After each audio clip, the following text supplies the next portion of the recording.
রবীন্দ্র সদনে নন্দনে আমরা সবাই মিলে আড্ডা মারছিলাম। সেখানে স্নেহের সঙ্গে আমার এই কথাটা শুরু হয় যে চল একটা প্ল্যানিং করি। ওর বাড়িটা অনেক দূর। প্রথম মিটিং হয়েছিল আমার হাওড়া বাড়িতে, আমার মনে আছে। কিন্তু এটাও ঠিক, মানে আমার তো ব্যক্তিগতভাবে আমি সবার সামনে সরি বলছি স্নেহেন্দুকে, যেভাবে জড়িয়ে থাকবো ভেবেছিলাম এই সংস্থার সঙ্গে, সত্যি সেটা করে উঠতে পারছি না, দায়িত্ব পালন করতে পারছি না। স্নেহেন্দু বারবার করে ডাকে, কিন্তু সবটা অনলাইনে থাকি। এনিওয়ে, আমি না একটা আবদার করবো সবার কাছে।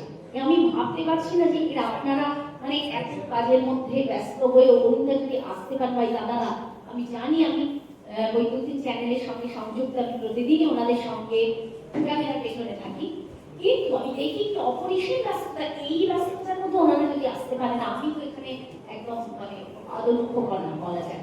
আমি কিন্তু থাকবো স্নেহেন্দু, আমি আছি, আমি আসবো। আমি এনাদের দেখে আমি উৎসাহিত হই, কথা বলছি। আর পাকাপাকি বলছি, রং ধুয়ে যাবে না, এবার কথা রাখবো, বুঝেছিস? নাম নেবেন, আমাদের সঙ্গে থাকুন।